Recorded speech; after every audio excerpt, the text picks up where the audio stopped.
Praise the Lord. கர்த்தர் நல்லவர், கர்த்தர் நல்லவர், கர்த்தர் நல்லவர். ஆண்டவருடைய நாமத்துக்கு மகிமையும் தயவும் கிருபையும் உண்டாவதாக. நேற்றைய தினத்திலே யோசேப்பின் குடும்பத்திலே யோசேப்புக்கு முன் பிறந்ததான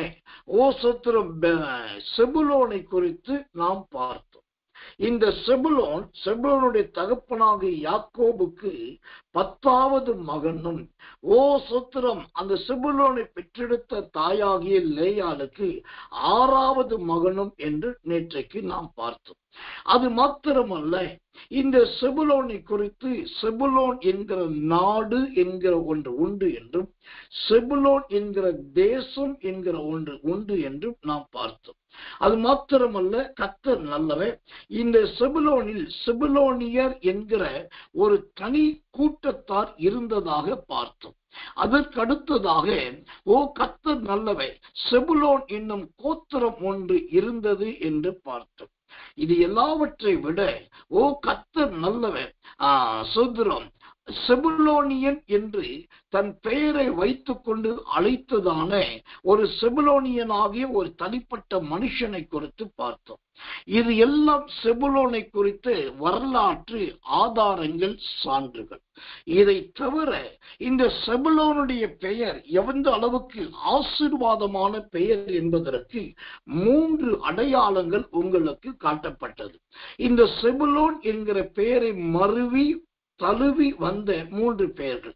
முதலாவது செபுதால் என்கிற பெயரை குறித்தும் செபுதால் என்கிற ஒரு ஸ்திரியை குறித்து பார்த்தோம். 2வது செபுவேல் என்கிறதான கெர்சோமின் குமாரன், அதாவது மோசையுடைய பேரன் செபுவேல் என்று பார்த்தோம். எல்லாவற்றை விட இந்த செபுலோனுடைய பேருக்கு ஆசீர்வாதம் என்பதற்கு 3வது அடையாளமாக புதிய ஏற்பாட்டிலே இந்த செபுலோன் பேரை தழுவி வந்ததுதான் செபதேயு என்று பார்த்தோம். செபதேயுவின் மனைவி சலோமைக்கு பிறந்ததான யோவான் மற்றும் யாக்கோபு. இந்த 2 பேர், யாக்கோபும் யோவானும் தான் பரலோக ராஜ்யத்திலே தேவனுடைய வலது இடது பார்சத்தை கேட்டவர்களாய் இருந்தார்கள் என்று இந்த பெரிய வேதத்தின் ரகசியங்களை எல்லாம் நேற்றைக்கு ஆவியானவர் தாமே நமக்கு அழகாய் ஒவ்வொன்றாய் திட்டமாய் சொல்லிக் கொடுத்தார். நேற்றைக்கு நான் சொன்னேன், இந்த தலையங்கத்தை மாத்திரம் முதல் பகுதி இன்றைக்கு சொல்லுகிறேன். நாளைக்கு செபுலோனை குறித்து செய்தியை நாம் கேட்கலாம் என்று சொன்னேன். அந்த வரிசையில் இன்றைக்கு செபுலோனை குறித்த வேத பாடம் அல்லாமல் ஒரு செய்தியை உங்களோடு பகிர்ந்து கொள்ள விரும்புகிறேன். அப்போ செபுலோனை குறித்த வேத பாடம் நேற்றைக்கு, செபுலோனை குறித்த செய்தி என்கிற பிரசங்கம் இன்றைக்கு. அப்போ இந்த செபுலோனை குறித்து பிரசங்கிக்கிறதுக்கு என்ன இருக்கிறது என்று கேட்டால், ரொம்ப தெளிவாய் நான் சொல்லுவேன். யாக்கோபின் குமாரர்கள் 12 பேர். அந்த 12 பேர்ல இந்த செபுலோன் ஒருவனை தவிர மீதம் 11 பேர். அந்த 11 பேருக்கு கொடுக்கப்படாத சில ஆசீர்வாதங்கள் இந்த செபுலோனுக்கு கொடுக்கப்பட்டிருக்கிறதாக வேதத்தில் பார்க்கலாம். மற்ற 11 பேருக்கு கிடைக்காத ஆசீர்வாதம் செபுலோனுக்கு கிடைத்தது எப்படி என்று சொன்னால், அது எப்படி தெரிந்து கொள்வது என்று சொன்னால், இந்த செபுலோனுடைய சில கிரியைகள் தான் அவனுடைய ஆசீர்வதிக்கப்பட்டவன் என்பதற்கு ஆதாரமாயிருக்கும். அப்படியானால் இந்த செபுலோனை குறித்த அந்த ஆசீர்வாதங்கள் என்னென்ன சொல்லுகிறது? ஒரு 7 காரியங்களை உங்களோடு கர்த்தர் சித்தமானால், நேரம், சமயம், சந்தர்ப்பம் வாய்த்தால் 7ஐயும் உங்களோடு சொல்ல பிரயாசப்படுகிறேன். இல்லாவிட்டால் கர்த்தர் அனுமதித்தால் நாளைக்கு இந்த செபுலோனை குறித்த 3ஆம் பகுதியை உங்களுக்கு சொல்லப்படும். ஆனாலும் இன்றைக்கு செய்தி முடியும் போதுதான் தெரியும் இன்றையோடு முடிகிறதா நாளைக்கும் தொடர்கிறதா என்று. கடந்து போகட்டும். இந்த செபுலோனை குறித்த தேவ வார்த்தையில் முதலாவதாக ஆதியாகமத்தின் புஸ்தகம் 30ஆம் அதிகாரம் 20வது வசனத்தை வாசிக்கிறேன், கேளுங்க. ஆதியாகமம் 30:20 வாசிக்கிறேன். அப்பொழுது லேயாள், தேவன் எனக்கு நல்ல ஈவை தந்தார், என் புருஷனுக்கு நான் 6 குமாரரை பெற்றபடியால் இப்பொழுது அவர் என்னுடனே வாசம் பண்ணுவார் என்று சொல்லி அவனுக்கு செபுலோன் என்று பெயரிட்டாள். இந்த செபுலோன் என்கிற மகனை பெற்றெடுத்த உடனே அவனுடைய தாயாகிய லேயாள் அங்கு சொல்லுகிற அல்லது அந்த பிள்ளைக்கு வைக்கிற ஒரு முதல் பெயர் என்னன்னாக்கா நல்ல ஈவு என்று அவள் வைக்கிறாள். வாசிக்கிறேன். அப்பொழுது லேயாள் தேவன் எனக்கு நல்ல ஈவை தந்தார். இப்போ இந்த செபுலோன் என்றால் நல்ல ஈவு என்று சொந்த பெற்றெடுத்த தாயே சொல்லுகிறார். ஒரு தாய் தன்னுடைய பிள்ளையை குறித்து எல்லாருக்கு முன்பாக நல்ல ஈவு என்று சொல்லுகிறாள் என்று சொன்னால் அவளுடைய இருதயத்தின் ஆழத்திலிருந்து ஒரு புதையல் போல வெளிப்பட்டால் மட்டும்தான் அப்படி சொல்ல முடியும். கர்த்தருக்கு மகிமை உண்டதாக. அப்ப செபுலோன் என்றால் நல்ல ஈவு. இந்த நல்ல ஈவு என்றால் என்ன? நல்ல ஈவு என்பது எதை குறிக்கிறது? நல்ல ஈவை குறித்து வேதாகமத்தில் மொத்தமே 3 இடத்துல மட்டும்தான் சொல்லப்பட்டிருக்கு. 3 இடத்துல மட்டுமே நல்ல ஈவை குறித்து பார்க்கலாம். அந்த 3 இடங்கள் எது? நம்பர் 1 ஆதியாகமம் 30:20. நம்பர் 2 மத்தேயு 7:11. நம்பர் 3 லூக்கா 11:13. இந்த 3 இடத்துல மட்டும்தான் நல்ல ஈவை குறித்து பார்க்கிறோம். இதுல ஆதியாகமம் 30:20 லேயாள் தன் மகனுக்கு சொன்ன பெயர்தான் நல்ல ஈவு. மற்றபடி மத்தேயு 7:11 லூக்கா 11:13 இந்த 2 இடத்திலும் ஒரே வார்த்தை தான் 2 இடத்திலே சொல்லப்படுது. சரி, கடந்து போகட்டும். இப்ப இந்த செபுலோன் என்று சொன்னால் நல்ல ஈவு என்று பார்த்தோம். இந்த நல்ல ஈவு என்பது எதை குறிக்கிறது அப்படின்னாக்கா பரிசுத்த ஆவியானவரின் அபிஷேகத்தை பெற்றுக்கொள்ளுவதை குறிக்கிறது. பரிசுத்த ஆவியானவரை பெற்றுக்கொள்ளுவதை காண்பிக்கிறதா இருக்குது. கர்த்தர் நல்லவர், கர்த்தர் நல்லவர், கர்த்தர் நல்லவர், கர்த்தர் நல்லவர். இந்த பரிசுத்தாவை பெற்றுக்கொள்வதை குறித்து லூக்கா சுவிசேஷம் 11ஆம் அதிகாரம் 13வது வசனம். லூக்கா 11:13. பொல்லாதவர்களாகி நீங்கள் உங்கள் பிள்ளைகளுக்கு நல்ல ஈவுகளை கொடுக்க அறிந்திருக்கும் போது பரம பிதாவானவர் தம்மிடத்தில் வேண்டிக் கொள்ளுகிறவர்களுக்கு பரிசுத்த ஆவியை கொடுப்பது அதிக நிச்சயமல்லவா என்றார். இப்போ நல்ல ஈவு என்று சொன்னால் பரிசுத்த ஆவி என்று இங்கு வசனம் சொல்லுது. நேற்றைக்கு நான் சொன்னேன், இந்த செபுலோன் மற்றும் செபுலோனை சார்ந்த பெயர்களை யாரெல்லாம் வைத்துக் கொண்டார்களோ அவர்கள் எல்லாமே விசேஷமானவர்களாய் இருந்தார்கள், ஆசீர்வதிக்கப்பட்டவர்களாய் இருந்தார்கள். அந்த செபுலோனின் பெயரை மருவி தழுவி பல பெயர்களை வைத்துக் கொண்டவர்கள் புகழ்பெற்றவர்களாய் இருந்தார்கள் என்று நேற்றைய தினத்திலே சொன்னேன். ஏன் செபுலோனுடைய பேரை வச்சா புகழ் பெறாங்க? செபுலோனுடைய பேரை வச்சா ஏன் பிரபல்யமாகறாங்க? செபுலோனுடைய பேரை வச்சா ஏன் ஆசீர்வதிக்கப்பட்டாங்க அப்படின்னா இந்த செபுலோன் என்று சொன்னால் நல்ல ஈவு என்றார். நல்ல ஈவு என்று சொன்னால் பரிசுத்த ஆவியை பெற்றுக் கொள்ளுதல் என்று அர்த்தம். அப்போ செபுலோனின் மீது ஆதியிலேயே அவன் பிறப்பிலேயே பரிசுத்த ஆவியானுடைய அபிஷேகம் இருந்திருக்கிறது.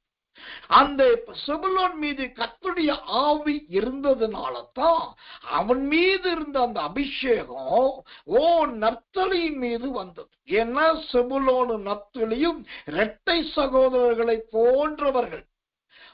சோத்திரம் யுத்தத்துக்கு போனா ஒன்றாய் போவார்கள், வீட்டுக்கு வந்தால் ஒன்றாய் வருவார்கள், எங்கும் கிரியை செய்தால் ஒன்றாய் கிரியை செய்வார்கள். இந்த செபுலோனும் நப்தலியும் அவர்கள் இருவரும் இணை பிரியாதவர்களை போல இருந்தார்கள். அப்போ செபுலோன் மேல் இருந்த அந்த கிருபை இந்த நப்தலின் மீது வந்தது. செபுலோன் என்கிற பேரை யாரெல்லாம் வச்சுக்கிட்டாங்களோ அவங்க பிரதானிகளாய் இருந்தார்கள், பொக்கிஷ சாலை விசாரிப்புக்காரர்களாய் இருந்தார்கள், ஆளுகிறவர்களாய் இருந்தார்கள், சோத்திரம் நல்ல பேர் பெற்றவர்களாய் இருந்தார்கள். இதுக்கெல்லாம் காரணம் என்னன்னா அதுதான் பரிசுத்த ஆவியானவர். இங்கே இன்னொரு ரகசியத்தை உங்களுக்கு நான் சொல்லுகிறேன். கர்த்தருக்கு மகிமை உண்டாவதாக. இந்த நல்ல ஈவு என்று சொன்னால் அது பரிசுத்த ஆவி என்று சொன்னேன். நான் ஆரம்பத்தில் சொன்னேன், நல்ல ஈவு என்பது வேதத்தில் 3 இடத்துல தான் இருக்கிறது. அதிலே மத்தேயு சூத்திரம் 7:11, லூக்கா 11:13 என்று சொன்னேன். இதுல சூத்திரம், பொல்லாதவர்களாகி நீங்கள் உங்கள் பிள்ளைகளுக்கு நல்ல ஈவை கொடுக்க அறிந்திருக்கும் போது என்கிற வார்த்தை வரைக்கும் ஒரே போல வரும். அதுக்கு அடுத்து பாத்தீங்கன்னாக்கா லூக்கா 11:13 பரிசுத்தாவி கொடுப்பது அப்படின்னு இருக்கு. ஆனா மத்தேயு 7:11 என்ன சொல்லிருக்கு தெரியுமா? நன்மையானவர்களை கொடுப்பது அதிக நிச்சயம் அல்லவா? அப்போ மத்தேயு 7:11 பரமபிதாவானவர் நன்மையானவைகளை கொடுப்பார். லூக்கா 11:13 பரிசுத்தாவியை பரமபிதா கொடுப்பார். அப்ப ஆக மொத்தம் இந்த நற்செய்தியின் ஜீவியம் எப்படி இருந்திருக்கிறது? பரிசுத்தாவின் அபிஷேகத்தை பெற்ற ஜீவியமாய் இருந்திருக்கிறது. அதனால் அவன் எல்லாருக்கும் நன்மையை கொடுக்கிறவனாய் இருந்திருக்கிறான். அதனால்தான் அவனுடைய பெயரை வைத்துக் கொண்டவர்களும் நன்றாய் இருந்திருக்கிறார்கள். கர்த்தர் நல்லவே, கர்த்தர் நல்லவே, கர்த்தர் நல்லவே. எனக்கன்பான தேவ பிள்ளைகளே, நாம் நம்முடைய பிள்ளைகளுக்கு அல்லது நம்முடைய ஜனங்களுக்கு ஞானஸ்நானம் கொடுக்கும் போது வைக்கப்படுகிற பெயர் எப்படிப்பட்ட பெயர் என்பதை உய்ந்து ஆய்ந்து நிதானித்து நன்றாய் வைப்பது ரொம்ப நல்லது. ஒரு முறை அருப்புக்கோட்டை பகுதியிலே ஒரு வீடு பிரதிஷ்டைக்காக என்னை அழைத்திருந்தார். அவங்க காலேஜ் ப்ரொஃபசர், அது இல்லாம சுதந்திரம், அந்த அம்மா கரஸ்பாண்டன்ட். அவங்க மக வீடு, அந்த வீடு பிரதிஷ்டை பண்ண அழைத்திருந்தார்கள். அவங்க நம்ம ஊழியத்திலே ஒரு ஐக்கியத்தில் இருந்தார். அப்போ நான் அந்த வீடு பிரதிஷ்டை போயிருந்த போது அங்க பிரதிஷ்டை பண்ணி தேவனுடைய செய்தி கொடுக்கும்படி அழைக்கப்பட்டிருந்தேன். பிரதிஷ்டைக்கு முன்பாக முதலாவது தேவ செய்தியை கொடுத்தேன். செய்தி கொடுக்கும் போது அப்போஸ்தலர் நடபடிகள் புஸ்தகம் 28ஆம் அதிகாரத்தை கொண்டு மெலித்தா என்ற தலைப்பிலே தேவனுடைய செய்தியை நான் கொடுத்தேன். வீடு பிரதிஷ்டை. பொதுவாகவே மெலித்தா என்று சொன்னாலே எல்லாருக்கும் என்ன நினைவுன்னா, அது விரியன் பாம்பு இருக்கிற இடம், அது கடல் கொந்தளிப்பு இருக்கிற இடம், ஆதிவாசிகள் படிப்பறிவு இல்லாதவர்கள் இருக்கிற இடம், சுதந்திரம் கத்த நல்ல பிபிலியு போன்ற ரத்த பேதி போகிறவர்கள் இருக்கிற இடம். அது மாத்திரமல்ல, அது ஒரு சின்ன தீவு. அதனால மெலித்தா என்பது ஆசீர்வாதம் கிடையாது என்ற ரீதியில தான் எல்லாரும் பார்ப்பாங்க. ஆனால் இந்த வீடு பிரதிஷ்டை நான் போன போது மெலித்தா என்ற தலையங்கத்துலதான் முழு செய்தியை கொடுத்து இந்த மெலித்தாவின் ஆசீர்வாதங்கள் என்னென்ன என்பதை பட்டியலிட்டு காண்பித்தேன். கர்த்தர் நல்லவன். அப்புறம் எல்லாம் முடிஞ்சது, ஜெபம் முடிகிறது, கடைசி வீடு பிரதிஷ்டை பண்ண போறேன், ரிப்பன் கட் பண்ண போறேன். அப்போ அந்த வீட்டு மசோதர அந்த அம்மா வேகமா வந்தாங்க. பாஸ்டர், நீங்க வீடு பிரதிஷ்டை மட்டும் இல்லாம அந்த வீட்டுக்கு இந்த பேரை வச்சு ஜெபம் பண்ணி பிரதிஷ்டை பண்ணுங்க. என்ன பேருமான்னு கேட்டேன். நீங்க செய்தி கொடுத்த மெலித்தாவே வச்சிருங்க. ரொம்ப அருமையான தேவ செய்தி. எங்க வீடு ஒரு மெலித்தாவாக இருக்க வேண்டும் என்றார். நடந்தது என்ன? ஜெபம் பண்ணி பிதா குமார பரிசுத்தாவின் நாமத்தில் மெலித்தா என்கிற பெயரை சொல்லி பிரதிஷ்டை பண்ணி வீடு பிரதிஷ்டை பண்ணி முடித்தேன். அடுத்த சில மாதங்கள் கடந்து மீண்டும் அங்க போக வேண்டிய கட்டாயம் பார்க்கிறேன். அவங்க மிகப்பெரிய ஒரு சுதந்திரம், அந்த ஒரு லைட் போர்டு, ரொம்ப அழகான லைட் போர்டுல அந்த வீட்டுக்கு மேலே மெலித்தா என்று எழுதி வைத்திருந்தார். இப்ப ஏன் சொல்றேன்னாக்கா, நாம் வைக்கிற பெயர் எப்படியோ அதற்கேற்றபடிதான் நம்முடைய ஜீவியம் இருக்கும் என்பதை நன்றாய் தெரிந்து கொள்ள வேண்டும். இங்கே இந்த லேயாள் தன் மகனுக்கு நல்ல ஈவு என்று வைக்கிறோம். நல்ல ஈவு என்று சொன்னால், ஒன்று பரிசுத்த ஆவியை பெற்றுக் கொள்வது, இரண்டாவது நன்மையானவைகளை கொடுப்பது என்ற அர்த்தம். அதே போலதான் இந்த செபுலோனுடைய வாழ்க்கை பரிசுத்தாவின் அபிஷேகம் நிறைந்ததுக்கு ஏதுவாகவும் இருந்தது. அவன் நன்மையானவைகளை கொடுக்கிறவனாகவும் இருந்தான். அதுதான் நல்ல ஈவு. கர்த்தர் நல்லவே, கர்த்தர் நல்லவே, கர்த்தர் நல்லவே. இரண்டாவதாக இந்த செபுலோனை குறித்த ஒரு ஆசீர்வாதத்தை சொல்ல வேண்டும் என்று சொன்னா நிறைய காரியத்தை சொல்லலாம். அதுல என்னை ரொம்ப பிரமிப்படைய பண்ணின ஒரு சத்தியத்தை உங்களுக்கு நான் காண்பிக்கிறேன். 1 நாளாகமத்தின் புஸ்தகம் 12ஆம் அதிகாரம் 33வது வசனம். 1 நாளாகமம் 12:33 வசனங்களை வாசிக்கிறேன், கவனியுங்கள். செபுலோன் புத்திரரில் சகலவித யுத்த ஆயுதங்களாலும் யுத்தம் செய்கிறதற்கும் தங்கள் அணியை காத்து நிற்கிறதற்கும் பழகி வஞ்சனை செய்யாமல் யுத்தத்துக்கு போகத்தக்கவர்கள் 50,000 பேர். ஆமென். இந்த செபுலோன் புத்திரரை குறித்து 2வது அருமையான ஒரு சாட்சி அல்லது ஆசீர்வாதம் சொல்ல வேண்டும் என்று சொன்னால், இந்த 1 நாளாகவும் 12:33 சொல்லுது, வஞ்சனை செய்யாமல். அல்லேலூயா. கர்த்தர் நல்லவர். பொதுவாகவே வஞ்சனை என்ற வார்த்தை தான் எல்லாருக்கும் தெரியும்.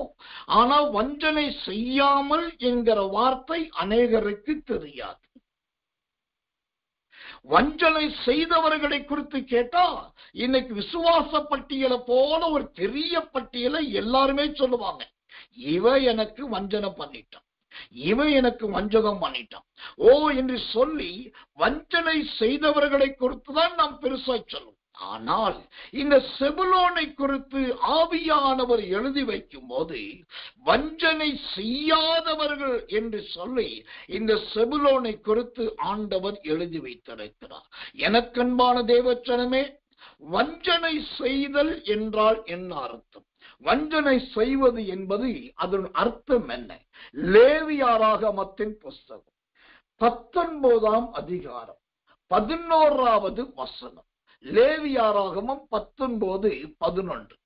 நீங்கள் களவு செய்யாமலும் வஞ்சனை செய்யாமலும், நீங்கள் களவு செய்யாமலும் நீங்கள் வஞ்சனை செய்யாமலும். வஞ்சனை என்பது எதை குறிக்கிறது? கர்த்தர் நல்லவே. களவு செய்வதற்கு சமன், திருடுவதற்கு சமன்.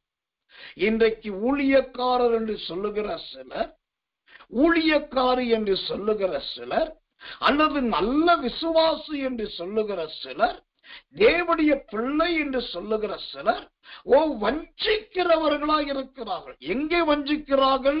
போதகருடைய வீட்டிலேயே, போதகரிடத்திலேயே, அல்லது கர்த்தர் கொண்டு போன இடத்திலேயே, கர்த்தர் கொடுத்த இடத்திலேயே, கர்த்தருக்கும் தெரியாது, கர்த்தருடைய ஊழியக்காரனுக்கும் தெரியாது என்று சொல்லி வஞ்சனை செய்கிறார். இப்போ அந்த வஞ்சனைக்கு வேதம் கொடுக்கிற விளக்கம் களவு செய்தல், திருடுதல் என்றார். அந்த திருடுதலுக்கு பேர்தான் வஞ்சனை. வஞ்சனைன்னா தமிழ் அர்த்தம் என்ன தெரியுமா? வேதாகம அர்த்தம் திருடுதல். தமிழ் அர்த்தம் என்ன? வஞ்சனை என்று சொன்னால் நல்லது செய்தவர்களுக்கு தீமை செய்தல் அப்படின்னு அர்த்தம். உதவி செய்தவர்களுக்கு உபத்திரவத்தை கொடுத்தல் என்ற அர்த்தம். இன்னைக்கு பல தேவ பிள்ளைகளுடைய வாழ்க்கை அவங்க பார்க்கறதுக்கு தேவ பிள்ளைதான், ஆனா உள்ளே என்ன இருக்கிறது?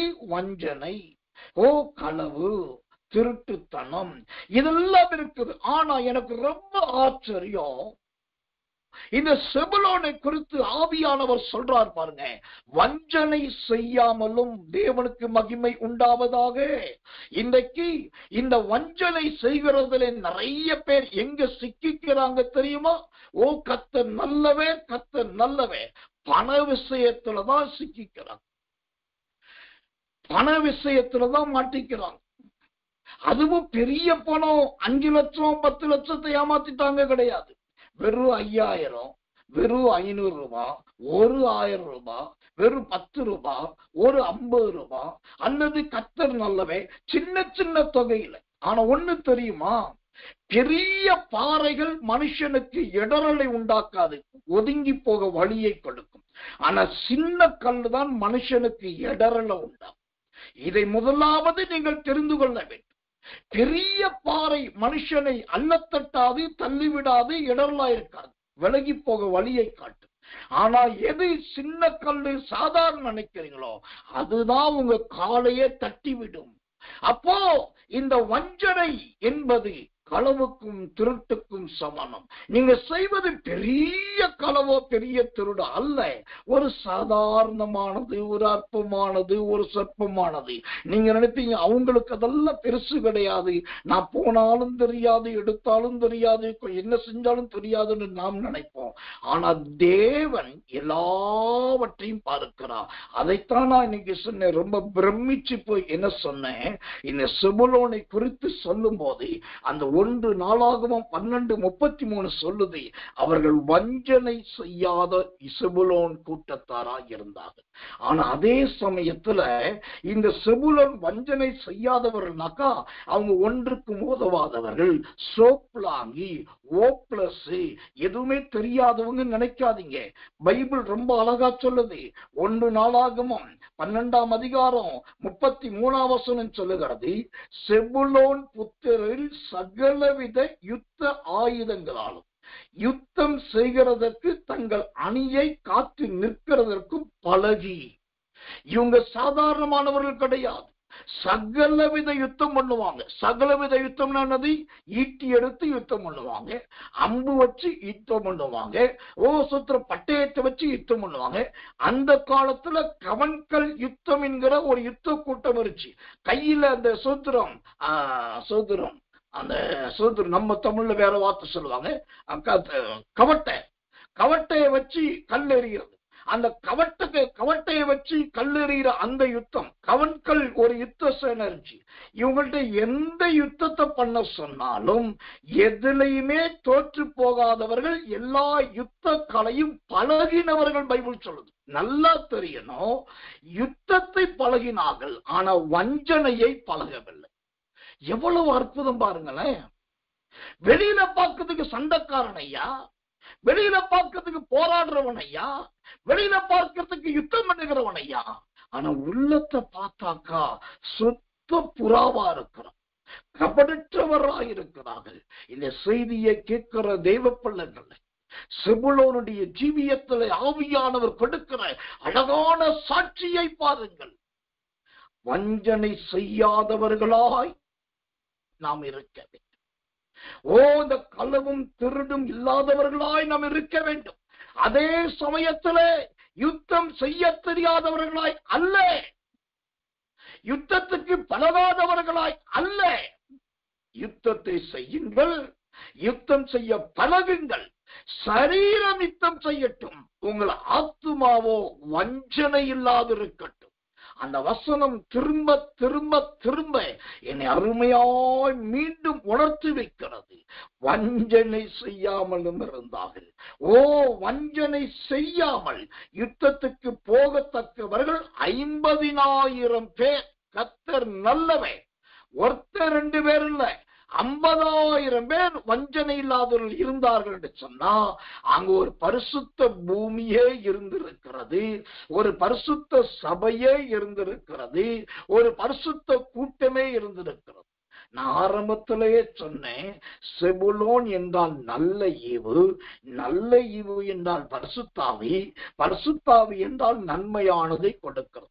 அதே போலதான் இப்ப இவன் ஜீவியத்துல அந்த செபுலோனுடைய வம்சத்துல வஞ்சனை செய்கிற பழக்கம் இல்லை, களவு திருடு செய்கிற பழக்கம் இல்லை. கர்த்தர் நல்லவே. ஆனாலும் யுத்தத்தை பழகினவர்கள், எல்லா யுத்தத்திலும் நல்ல பழக்கம் உள்ளவர்கள், யுத்தத்தில் பழக்கம் உள்ளவர்கள், ஆனா வஞ்சனையில் பழக்கம் இல்லாதவர்கள். நம்முடைய வாழ்க்கை, நம்முடைய ஜீவியம் இப்படிதான் காணப்பட வேண்டும். இந்த சூத்திரம் யுத்தத்தில் பழகினவர்கள் என்றால் எதை குறிக்கிறது? உலகத்திலே பாவத்துக்கு எதிராய் போராடுவது. வஞ்சனை இல்லாமல் இருப்பது எதை குறிக்கிறது? ஆவி ஆத்மா சரீரத்திலே கரை திரை அற்றவர்களாய் இருப்பதை குறிக்கிறது. உலகத்திலே பாவத்துக்கு எதிராய் போராட வேண்டும், ஆவிக்குரிய ஜீவியத்திலே பரிசுத்தத்தை காத்துக்கொள்ள வேண்டும். அதுதான் இங்கு முக்கியமான காரியம். இந்த செபுலோனுடைய முதல் ஆசீர்வாதம், அவன் நல்ல ஈவை கொடுக்கிறவன். இவனுடைய 2வது ஆசீர்வாதம், வஞ்சனை செய்யாத 50,000 பேருள்ள ஒரு கூட்டத்தை சம்பாதித்து வைத்திருக்கிறவன். கர்த்தர் நல்லவே, கர்த்தர் நல்லவே, கர்த்தர் நல்லவே. இந்த செபுலோனை குறித்து இன்னும் ஒரு அற்புதமான சாட்சியை உங்களுக்கு காண்பிக்கும்படி கர்த்தருக்குள் பிரயாசப்படுகிறேன். 2 நாளாகமத்தின் புஸ்தகம் 30ஆம் அதிகாரம் 11வது வசனம். 2 நாளாகமம் 30:11 வாசிக்கிறேன். ஆகிலும் ஆசேரிலும் மனாசேயிலும் செபுலோனிலும் சிலர் மன தாழ்மையாகி எருசலேமுக்கு வந்தார்கள். ஆமென். இப்போ இந்த செபுலோனிடத்தில் காணப்படுகிற 3வது அருமையான ஆசீர்வாதத்தின் நற்கிரியை என்னவென்று சொன்னால், நல்ல மனத்தாழ்மை. கர்த்தர் நல்லவே, கர்த்தர் நல்லவே, கர்த்தர் நல்லவே. எனக்கன்பான தேவ பிள்ளைகளே, இந்த மனத்தாழ்மை சோத்திரம் எல்லாருடைய ஜீவியத்திலும் காணப்பட வேண்டும். இந்த மனத்தாழ்மை ஒவ்வொருத்தருடைய வாழ்க்கையிலும் காணப்பட வேண்டும். அது ரொம்ப முக்கியம், ரொம்ப அவசியம். இன்றைக்கு ஒவ்வொருவருக்கு தேவை இந்த மனத்தாழ்மை. எனக்கன்பான தேவ பிள்ளைகளே, மனத்தாழ்மை மனத்தாழ்மை மனத்தாழ்மைன்னு சொல்றமே, இந்த மனத்தாழ்மை என்றால் என்ன? மனத்தாழ்மை என்பது எதை குறிக்கிறதா இருக்கிறது? வாசிக்கிறேன். கர்த்தர் நல்லவே, கர்த்தர் நல்லவே. நீதிமொழிகள் 16:19. நீதிமொழிகளின் புஸ்தகம் 16ஆம் அதிகாரம் 19வது வசனம். அகங்காரிகளோட கொள்ளை பொருளை பங்கிடுவதை பார்க்கிலும் சிறுமையானவர்களோட மனத்தாழ்மையா இருப்பது நலம். அப்போ இந்த செபுலோனுடைய ஜீவியத்திலே 3வது ஆசீர்வாதம் என்னன்னாக்கா, அவன் நல்ல மனத்தாழ்மை இருந்தான். மனத்தாழ்மை என்றால் என்ன அர்த்தம்? சிறுமையானவர்கள் யாரோ, நொறுக்கப்பட்டவர்கள் யாரோ, தாழ்த்தப்பட்டவர்கள் யாரோ, ஒதுக்கப்பட்டவர்கள் யாரோ, அருவருப்பாய் நினைக்கப்படுகிறவர்கள் யாரோ, அவர்களிடத்தில் உட்காருவது, அவர்களோடு போஜனம் புசிப்பது, அவர்களையும் மகிழ்வித்து நாமும் மகிழ்ச்சியாயிருப்பது. இந்த சிறுமையானவர்களோடு சேர்ந்து நாம் ஒருமித்து இருப்போம் என்று சொன்னால் அதற்கு பேர்தான் மனத்தாழ்மை. இன்றைக்கு மனத்தாழ்மை எப்படி காட்டப்படுகிறது? பெரியவங்க உட்கார்ந்து இருக்கும் போது சின்னவங்க சேர்ல உட்காராட்டி அது ஒரு மனத்தாழ்மை. பெரியவங்க நின்றுட்டு இருக்கும் போது சின்னவங்க ஏஞ்சி நின்னாங்கனாக்கா அது ஒரு மனத்தாழ்மை. மாமியாருக்கு முன்னாடி மருமக சத்தமா பேசாம இருந்தா அது ஒரு மனத்தாழ்மை. புருஷன் என்ன தப்பு செஞ்சாலும் தண்ணி அடிச்சுட்டு குடிச்சிட்டு வந்தாலும் கேட்டுக்கிட்டு மனைவி வாய் மூடி அமைதியா இருந்தா அது ஒரு மனத்தாழ்மை. ஏன் குடிக்கிறேன்னு கேட்டுட்டா அவன் உடனே எதிராளி, மனத்தாழ்மை இல்லாதவன். இப்படி மனத்தாழ்மைய தங்கள் இஷ்டப்படி இன்றைக்கு மாற்றிக்கொண்டால், ஆனா வேதம் சொல்லுகிறது மனத்தாழ்மை என்பது நம்மை விட தரம் தாழ்ந்தவர்கள், நம்மை விட வசதி குறைந்தவர்கள், நம்மை விட இனத்திலே, மொழியிலே, ஜாதியிலே, பேரிலே புறக்கணிக்கப்பட்டவர் அல்லது ஓரம் கட்டப்பட்டவர்கள் யாரோ அந்த சிறுமியானவர்களை தேடி அவர்களோடு இருந்தால் அதற்கு பேர்தான் நலம், அதற்கு பேர்தான் மனத்தால். இயேசுவுக்கு பலரும் பலவிதமான சாட்சி கொடுத்தார். ஒரு நாள் எரிகோவுல இயேசுவுக்கு ஒரு சாட்சி கொடுத்தாங்க. என்ன சாட்சி கொடுத்தாங்க தெரியுமா? லூக்கா சுவிசேஷம் 19ஆம் அதிகாரம் சொல்லுது, அவர் பாவிகளோடு போஜனம் பண்ணும்படி போகிறார். சகை வீட்டுக்கு இயேசு போறத பார்த்துட்டு அவர் பாவிகளோடு போஜனம் பண்ண போகிறார். அந்த ஊருக்காரர் எவ்வளவு கரெக்டா தெரிஞ்சு வச்சிருக்கான் பாருங்க. அந்த ஊர்ல சகை ஒரு பாவி, அவன் வீட்டுக்கு இவர் போறாரு. ஏன்னா சகைவுக்கு எத்தனையோ பழக்கம் இருந்துச்சு. அதுல ஒரு பழக்கம் என்னன்னா, அவன் வீட்டுக்கு யார் வந்தாலும் அவன் விருந்து கொடுக்காம விட மாட்டான். அந்த விருந்து கொடுக்கிற பழக்கம் இருக்கிறதுனால தான் பின்னாடி ஒரு நாள் சொன்னா, நான் யார்கிட்ட எதையாவது வாங்கியிருந்தா நாளத்துறையா கொடுத்துறேன். ஏன்னா நான் தினம் கொடுக்கிற சாப்பாடு நானாவித சாப்பாடு. எல்லாருக்கும் விருந்து கொடுக்கிறவன். அப்போ எல்லாருக்கும் தெரியும் சகை வீட்டுல டெய்லி விருந்து நடக்குது, யார் வந்தாலும் கிடைக்குது. அப்ப இயேசு அங்க போறாருன்னா பாவியான வீட்டில விருந்து புசிக்கும் போகிறபடி போகிறார், பாவியின் வீட்டில தங்கும்படி போகிறார். அப்போ ஆண்டவர் தன்னுடைய மனத்தாழ்மையை யார்கிட்ட காமிச்சாரு? ஜனங்களால் பாவி என்று சொல்லப்பட்ட சகேவினிடத்தில்தான் காட்டினார். அந்த எரிகோ என்று சொன்னாலே வியாபார பட்டணம் என்றுதான் அதனுடைய உண்மையான அர்த்தம். ஏனென்றால் சுற்று வட்டாரத்தில் வேற பல நாடுகளுடைய வியாபார கடைகள் அந்த எரிகோவில் இருந்தது. பல தீவுவாசிகள் வந்து அங்க வியாபாரம் பண்ண வருவார்கள். மனித வியாபாரம், பெண் வியாபாரம் முதற்கொண்டு பொன்னும் பொருளும் கடுக்கணும் நகையும் நட்டும் வாசனை திரவியங்களும் எல்லாமே விற்கும். அது ஒரு பெரிய வியாபார நகரம். அவ்வளோ பெரிய வியாபார நகரத்துல இயேசு நினைத்திருந்தா ஒரு முதலாளி வீட்டுல போய் அழக ராஜ போஜனத்தை சாப்பிட்டிருக்கலாம். ஆனா நல்லா கவனிங்க, அந்த வியாபார பட்டணமாக எரிகோவில இயேசு முதலாளியின் வீட்டுக்கு போகாம பாவியின் வீட்டுக்கு போனார் அப்படின்னாக்கா அதுதாங்க அவருடைய மனத்தாழ்மை. இந்த மனத்தாழ்மை தான் இந்த செபுலோனுடைய ஜீவியத்திலே இருந்தது. அதனாலதான் அந்த கர்த்தர் நிலைமை 2 நாளாகமம் 30:11 சொல்லுகிறது, சிலர் மனத்தாழ்மையாகி எருசலேமுக்கு வந்தார்கள். கர்த்தர் நல்லவர், கர்த்தர் நல்லவர், கர்த்தர் நல்லவர். இங்க இன்னைக்கு இந்த இரவுக்கு ஜெபத்துல இந்த அருமையான செபுலோனை குறித்து வேத பாடத்தோடு கூடிய செய்தியை கேட்கிறீங்க. உங்களுக்கு நற்செய்தியை சொல்றேன், நீங்க வேணா அதை செஞ்சு பாருங்க. என்ன நற்செய்தி தெரியுமா? சிலருக்கு மனத்தாழ்மையை பத்தி பேசினா பிடிக்காது. இவர் பேசும்போது அப்படிதான் பேசும். இவரே பெரிய பெருமைக்கார மனுஷன், சட்டையை பார்த்தா மல்டி கடல்ல போடுறாரு, செருப்பு போட்டா பயங்கர காஸ்ட்லியா போடுறாரு, செய்யறது எல்லாமே பயங்கர பெரிய ரிச்சபிளா பண்றாரு, நிறைய செலவழிக்கு. அப்புறம் எங்க மனத்தாழ்மைன்னு சொல்லி தனக்குத்தானே யோசிக்கிறாங்க, பேசலாம். ஆனா இந்த மனத்தாழ்மை ஒண்ணு நமக்குள்ள வந்துருச்சுன்னு வச்சுக்கோங்களேன், அந்த மனத்தாழ்மை உள்ளவர்களுக்கு என்ன ஆசீர்வாதம் கிடைக்குது பாருங்க. அந்த 2 நாளாகமும் ஓசூத்திரம் 30:11 சொல்லுகிறது, சிலர் மனத்தாழ்மையாகி எருசலேமுக்கு வந்தார்கள். ஆமென். எருசலேமுக்கு வந்தார் என்று சொன்னாலே, எருசலேம் என்றாலே மகாராஜாவின் வாசஸ்தலம், சமாதானத்தின் பட்டணம். அப்ப மனத்தாழ்மை இருந்தா மகாராஜாவின் பட்டணத்துக்கு வர முடியும், சமாதானத்தை நீங்கள் அடைய முடியும். ஒன்று.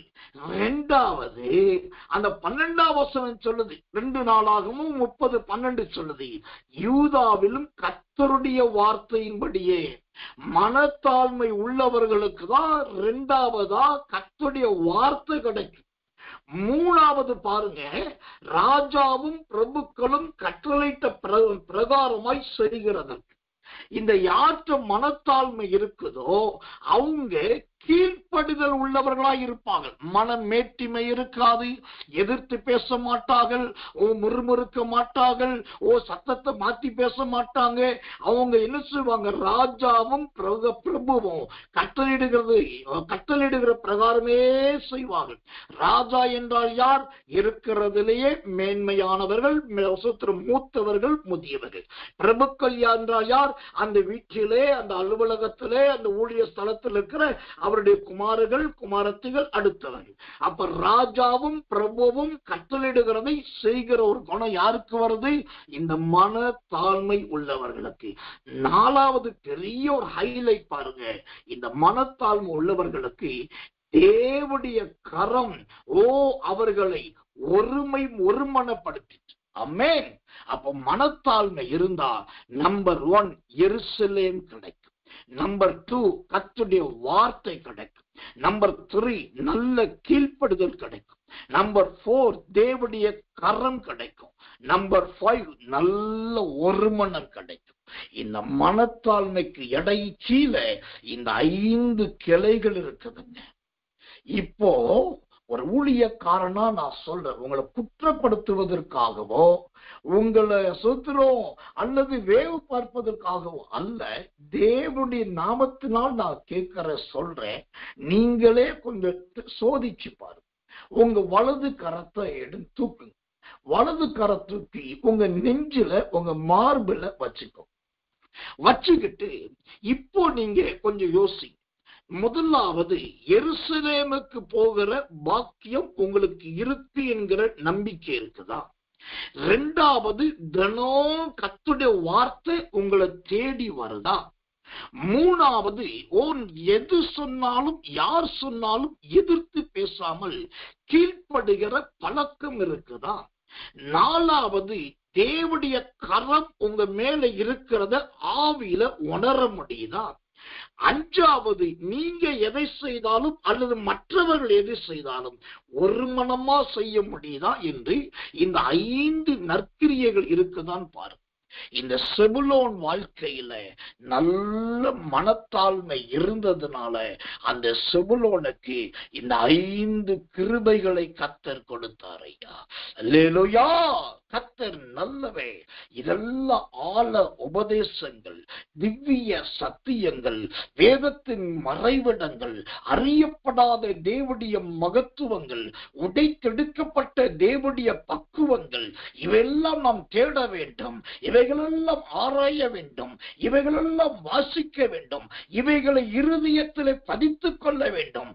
பதித்துக் கொள்வதும் தேடுவதும் ஆராய்வதும் மட்டுமல்ல, அடுத்த முறை இந்த செய்தியை கேட்டுட்டு நீங்க வெளியில போன உடனே உங்க மனத்தாழ்மையை சோதிக்கிறதுக்குன்னே சிலர் வந்து நிற்பாங்க. கர்த்தர் நல்லவே. சோதரம் லூசிபருக்கு அக்கா மாதிரி வருவாங்க, இல்லாட்டி சாத்தானுக்கு அண்ணன் மாதிரி வருவாங்க, இல்லாட்டி பிசாசுக்கு கூட பிறந்த தம்பி மாதிரி வருவாங்க. அந்த நேரம் பார்த்து கரெக்டா சோதிப்பாங்க. அந்த இடத்துல நீங்க மனத்தாழ்மை காண்பிக்கல அப்படின்னாக்கா உங்களுடைய நற்கிரியை வாசனை கெட்டதாய் மாறிவிடும். அப்ப என்ன செய்யணும்? செய்தியை கேட்கிறவர்களாய் மாத்திரம் அல்ல, கேட்ட செய்தியை வாழ்க்கையிலே நடைமுறைப்படுத்துகிறவர்களாய் இருக்க, வாழ்க்கையிலே அபியாசப்படுத்துகிறவர்களாய் செயல்படுத்துகிறவர்களாய் இருக்கும்.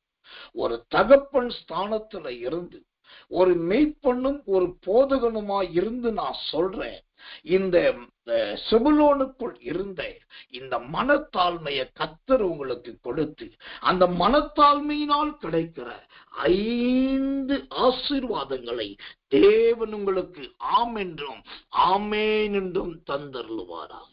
கர்த்தர் நல்லவே, கர்த்தர் நல்லவே, கர்த்தர் நல்லவே. தேவனுடைய நாமத்துக்கு மகிமை உண்டாவதா. இப்போ இந்த செபுலோனுடைய ஜீவியத்தில் முதலாவது நல்ல ஈவு இருந்ததாக சொன்னோம். இரண்டாவதாக இந்த செபுலோனுடைய ஜீவியம் மனசுல வஞ்சனை இல்லாதது என்று பார்த்தோம். மூன்றாவதாக செபுலோனுடைய ஜீவியம் மனத்தாழ்மை நிறைந்தது என்று பார்த்தோம். நாலாவது, இந்த செபுலோனுடைய வம்சத்துல யார் இருந்தார்கள் பாருங்க. நான் ஏற்கனவே சொன்னேன், யாக்கோபின் 12 குமாரர்களில் இந்த செபுலோனை தவிர மற்ற 11 பேருக்கு கொடுக்காத சில ஆசீர்வாதங்கள் இந்த செபுலோனுக்கு இருக்கிறது என்று நான் சொன்னேன். அதுலதான் சில முக்கிய காரியங்களை சொல்லி வருகிறேன். அதுல 4வது ஒரு ஆச்சரியமான காரியத்தை உங்களுக்கு நான் காண்பிக்கிறேன். நியாயாதிபதிகளின் புஸ்தகம் 5ஆம் அதிகாரம் 14வது வசனம். நியாயாதிபதிகள், கர்த்தர் நல்லவே, 5ஆம் அதிகாரம் 14வது வசனம். அமலேக்குக்கு விரோதமாய் இவர்களுடைய வேர் எப்ராயிமிலிருந்து துளிர்த்தது. உன் ஜனங்களுக்குள்ளே பென்யமீன் மனுஷர் உனக்கு பின் சென்றார்கள். மாகீரிலிருந்து அதிபதிகளும் செபுலோனிலிருந்து எழுதுகோலை பிடிக்கிறவர்களும் இறங்கி வந்தார். செபுலோனிலிருந்து எழுதுகோலை பிடிக்கிறவர்களும் இறங்கி வந்தார். ஆமென். இப்ப இந்த செபுலோனில் இருக்கிறதான 4வது ஆசீர்வாதம் என்ன தெரியுமா? எழுதுகோல் பிடிக்கிறவர்கள் அன்றைக்கு அங்கு இருந்திருக்கிறார்கள். இந்த எழுதுகோல் என்று சொல்லப்படுகிறதே, எழுதுகோல் பிடிக்கிறவர்கள் என்றால் யார் தெரியுமா? வேத பாரகர்கள் என்ற அர்த்தம். கர்த்தர் நல்லவே, கர்த்தர் நல்லவே, கர்த்தர் நல்லவே.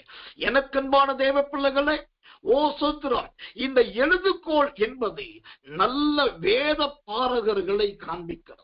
கர்த்தருடைய நாமத்துக்கு மகிமை உண்டாதாக. அப்போ அதுதான் நான் சொன்னேன், மற்ற 11 பேருக்கு இல்லாத ஆசீர்வாதம் இந்த செபுலோனுக்குள் இருக்கிறது. இந்த செபுலோனுடைய 4வது ஆசீர்வாதம் எழுதுகோலை பிடிக்கிறவர்கள் இருந்தார்கள். இந்த எழுதுகோலை பிடிக்கிறவர்கள் சொன்னால் வேத பாரகர்கள், அதாவது வேதாகமத்தை எழுதுகிறவர்கள், நியாயப்பிரமாணத்தை எழுதுகிறவர்கள், நியாயப்பிரமாணத்தை எழுத்தின்படி வாசிக்கிறவர்கள், அவர்களுக்கு வேத பாரகர்கள் என்று அர்த்தம். ஓ கர்த்தர் நல்லவே, கர்த்தர் நல்லவே, கர்த்தர் நல்லவே. எனக்கன்பான தேவ பிள்ளைகளே, இந்த வேத பாரகர்கள் என்றால் யார்? வேத பாரகர்கள் என்கிறவர்கள் எப்படிப்பட்டவர்கள்? ஒரு வசனத்தை உங்களுக்கு வேதத்திலிருந்து வாசிக்கிறேன், ஜெபத்தோடு கவனியுங்கள். தேவனுடைய வசனம் இப்படியாய் சொல்லுகிறது, கர்த்தர் நல்லவே, கர்த்தர் நல்லவே. 1 கொரிந்தியர் புஸ்தகம் 1ஆம் அதிகாரம் 20வது வசனம். 1 கொரிந்தியர் 1:20. வேத பாரகர் யார் என்பதற்கு இந்த 1 கொரிந்தியர் 1:20 அழகான விளக்கம் கொடுக்கும். என்ன விளக்கம்? வேத பாரகர் என்று சொன்னால் நம்பர் 1 அவர்கள் நல்ல ஞானிகள். நம்பர் 2 அவர்கள் சோத்திரம் தர்க்க சாஸ்திரிகள். நம்பர் 3 நல்ல ஞானம் நிறைந்தவர்கள். கர்த்தர் நல்லவே. இந்த 3 நிறைந்தவர்கள் தான் வேத பாரகர்களாய் இருந்தார்கள். நம்பர் 1 ஞானிகளாய் இருந்தார்கள். நம்பர் 2 தர்க்க சாஸ்திரிகளாய் இருந்தார்கள். நம்பர் 3 நல்ல ஞானம் நிறைந்தவர்களாய், கர்த்தர் உலகத்தின் ஞானம் நிறைந்தவர்களாய் இருந்தார்கள். அப்போ இந்த 3 தகுதி நிறைஞ்சவர்களுக்கு தான் வேத பாரகர்கள். அவர்கள் தான் எழுதுகோலை பிடிக்கிறவர்கள். அப்ப செபுலோனை தேவன் ஆசீர்வதிக்கும் போது இந்த எழுதுகோலை பிடிக்கிறவர்கள் என்கிற இந்த வார்த்தைக்குள்ளே நல்ல ஞானி அவர்களை கர்த்தர் வைத்திருந்தார். நல்ல தர்க்க சாஸ்திரிகளை கர்த்தர் வைத்திருந்தார். உலக ஞானம் நிறைந்தவர்களை தேவன் வைத்திருந்தார். அப்ப நல்லா கவனிங்க, இவ்வளவு விசேஷம் நிறைந்த, இவ்வளவு புகழும் பேரும் பெற்ற, இவ்வளவு அற்புதமான அடையாளங்கள் நிறைந்த இந்த செபுலோனை குறித்து நிறைய பேர் யோசிப்பதில்லையே, நிறைய பேர் கவனிப்பதில்லையே. கர்த்தர் நல்லவே, கர்த்தர் நல்லவே, கர்த்தர் நல்லவே. எனக்கன்பானவர்களே, அப்போ நம்முடைய குடும்பத்துல எத்தனை வேத பாரகர்கள் எழும்பி இருக்கிறாங்க? நான் சொல்றேன், பிரசங்கிமார்கள் இருக்கிறார்கள் என்று சொன்னால் சூத்திரம் பிரசங்கிமார்களை அல்ல. இன்னைக்கு பிரசங்கிமார்களுக்கு பஞ்சம் கிடையாது. எல்லாரும் பிரசங்கம் பண்ணலாம். ஒரு வசனத்தை எடுத்து பேசுங்கன்னாக்கா அவங்களுக்கு தெரிஞ்சதை பேசுனா அதுதான் பிரசங்கம். இங்கு பிரசங்கிமார்கள் தேவையே இல்லை. இங்கு தேவை நல்ல வேத பாரகர்கள் தான் தேவை. வேத பாரகர்கள் என்றால் யார்? வேதத்தை பகுத்து போதிக்கிறவர்கள், வேதத்தை திட்டமாய் போதிக்கிறவர்கள். இந்த வேத பாரகர்கள் என்பதற்கு இன்னொரு அழகான வேதத்தின் ஆதாரத்தை உங்களுக்கு காண்பிக்கிறேன், கவனியுங்கள். எஸ்ராவின் புஸ்தகம் 7ஆம் அதிகாரம் 6வது வசனம். எஸ்ரா 7:6.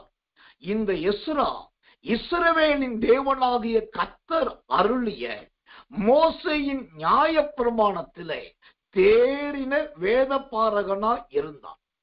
அவனுடைய தேவனாகிய கர்த்தருடைய கரம் அவன் மேல் இருந்ததினால் அவன் கேட்டவைகளை எல்லாம் ராஜா அவனுக்கு கொடுத்தான். இந்த வேத பாரகன் என்று சொன்னால் முதலாவது சொன்னேன், உலகத்தின் வேத பாரகன் என்று சொன்ன.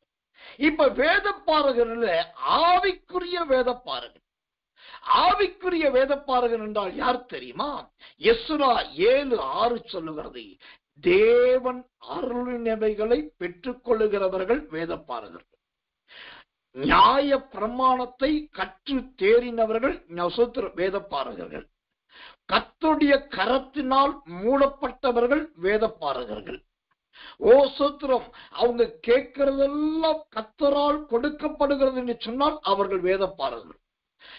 இப்படிப்பட்டவர் தான் ஆவிக்குரிய வேதப்பாரகர்கள். திரும்பவும் சொல்றேன், ஆவிக்குரிய வேதப்பாரகர்கள் என்று சொன்னால் அவர்கள் தேவனாகிய கர்த்தரால் ஆசீர்வதிக்கப்பட்டவர்கள். இரண்டாவது, நியாயப்பிரமாணத்தை கற்று தேறினவர்கள். மூன்றாவது, தேவனுடைய கரத்தினால் மூடப்பட்டவர்கள். நான்காவது, அவர்கள் கேட்டதையெல்லாம் ஜெபத்தினால் பெற்றுக் கொள்ளுகிறவர்கள். இந்த 4 அடையாளத்தை உடையவர்கள் தான் வேதப்பாரகர்கள் மற்றும் எழுதுகோலை பிடிக்கிறவர்கள். இந்த செபுலோனுடைய வம்சத்திலே எழுதுகோலை பிடிக்கிற ஒரு கூட்டத்தை கர்த்தர் வைத்திருந்தார் ஐயா. இந்த செபுலோனுடைய வம்சம் தான் ஒரு காலத்துல ஈட்டியை பிடிச்சது, ஒரு காலத்துல அம்ப பிடிச்சது, ஒரு காலத்துல வில்ல பிடிச்சது, ஒரு காலத்துல பட்டயத்தை பிடிச்சது, ஒரு காலத்துல கவன்கல்ல பிடிச்சது, ஒரு காலத்துல குதிரையை பிடிச்சது, ஒரு காலத்துல யானையை பிடிச்சது, ஒரு காலத்துல மரணாயுதத்தை பிடிச்சது. இதெல்லாம் பிடிச்சுக்கிட்டு இருந்த கை இப்ப என்னவா மாறிடுச்சு? எழுதுகோலை பிடிக்கிற கைகளாய் இந்த செபுலோனுடைய கைகள் மாறிவிட்டது. அதனால் அவர்கள் வேதப்பாரகர்களாய், ஆவிக்குரிய வேதப்பாரகர்களாய் தேறிவிட்டார்கள். கொஞ்சம் யோசிங்க. உங்களுடைய பழைய ஜீவியம் வில்லு பிடிக்கிறதும், இரும சொத்திர அம்பு பிடிக்கிறதும், ஈட்டி பிடிக்கிறதும், கத்தி பிடிக்கிறதும், சொத்திரமா கமன்கள் பிடிக்கிறதுமா இருக்கலாம். அதெல்லாம் ஒரு காலம். ஆனா இன்றைக்கு உங்க கை எதை பிடிக்கிறது? நல்ல ஆண்டவருடைய செய்தியை கேட்கறீங்களே? எத்தனை பேர் டைரி போட்டு எழுதுறீங்க? நிறைய பேருக்கு இரவுக்கு ஒரு ஜபம் என்ன வாட்சி தெரியுமா? சோத்திரம், பூச்சாண்டி ஜபமா மாறிடுச்சு. இரவுக்கு ஒரு ஜபம் நிறைய பேருக்கு பூச்சாண்டி ஜபம். ஏன் பூச்சாண்டி ஜபம்னா, படுக்கிறதுக்கு முன்னாடி, தூங்க போறதுக்கு முன்னாடி இரவுக்கு ஒரு ஜபத்துல கலந்துகிட்டு ஒரு பிரசங்கத்தை கேட்டு படத்தை பேய் வராது, அசுத்த ஆவி தொடாது, கெட்ட சொப்பனம் வராது, அதனால இந்த கூட்டத்துல கலந்துக்குவோம் அப்படின்னு சொல்லிட்டு பூச்சாண்டிகளுக்கு பயந்துகிட்டு இரவுக்கு ஒரு ஜபத்தை கலந்து கொள்ளுகிற ஒரு கூட்டம் இருக்கு. இன்னொரு கூட்டம் இருக்கு. அந்த கூட்டம் ஏதாவது நமக்கு கிடைக்காதா? ஏதாவது ஒண்ணு தெரிஞ்சுக்க முடியாதா?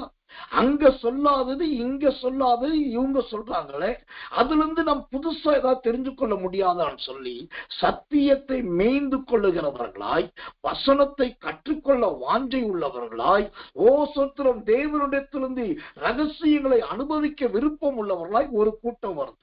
அவங்கதான் இந்த எழுதுகோலை பிடிக்கிறவர்களாய் மாறுகிற செபுலோனியர்களாய் மாறுவார்கள். அவர்கள் தான் இந்த வேதப்பாரகர்களாய் மாறி தேவனுடைய ஆவிக்குரிய வேதப்பாரர்களாய் எழுந்துவார்கள். கொஞ்சம் யோசி. தினம் உங்களுக்கு இரவுக்கு ஒரு ஜெபத்திலே தேவ செய்தி கொடுக்கப்படும். எத்தனை பேர் பேனா பிடிச்சு எழுதுறீங்க? எத்தனை பேர் ஒரு டைரி போட்டு தவறாம டேட் போட்டு எழுதிட்டு வர்றீங்க? கர்த்தர் நல்லவே. இன்னொரு கூட்டம் இருக்கு, வந்து உட்கார்ந்துட்டு செய்தி முடிச்சோட மார்க் போடுவாங்க. இன்னைக்கு காலையில் அவர் செய்தி கேட்டேன், ரொம்ப டாப் டக்கர ஜோக் அடிச்சு, கமாண்ட் அடிச்சு, வயிறெல்லாம் வலிச்சு நல்லா பண்ணிட்டாரு. இவர் வந்தாரு, ஏதோ ஒண்ணு தாட்பூர் தஞ்சாவூர்னாரு, அப்படி இப்படின்னாரு, சத்தம் போட்டாரு அப்படின்னு சொல்லிட்டு ஒரு மார்க் போடுவாங்க. நான் சொல்றேன், உங்க மார்க்கும் தேவையில்லை. கர்த்தர் நல்லவே. நீங்க பூச்சாண்டிக்கு தனத்துக்காக வந்து ஜெபத்தில் உட்காரவும் தேவையில்லை.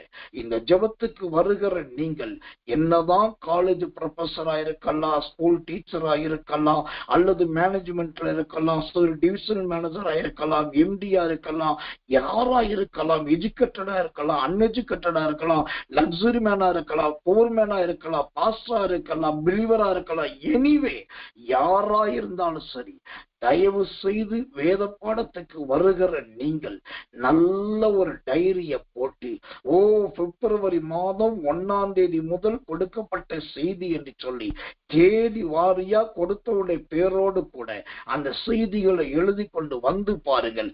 அது உங்க இருதயமாகிய பலகையிலே எழுதினதற்கு சமமாய் மாறும். அடுத்து நீங்க துவண்டு போயிருக்கும் போது அல்லது குழம்பி போயிருக்கும் போது, பைபிள்ல ஏதோ சந்தேகப்படும் போது இந்த உட்கார்ந்து குனிஞ்சி கவனமா கேட்டு எழுதுனீங்க பாருங்க, அப்போ இந்த வார்த்தையில ஒரு வார்த்தை உயிர் பெற்று வந்து முன்னாடி நிற்கும்.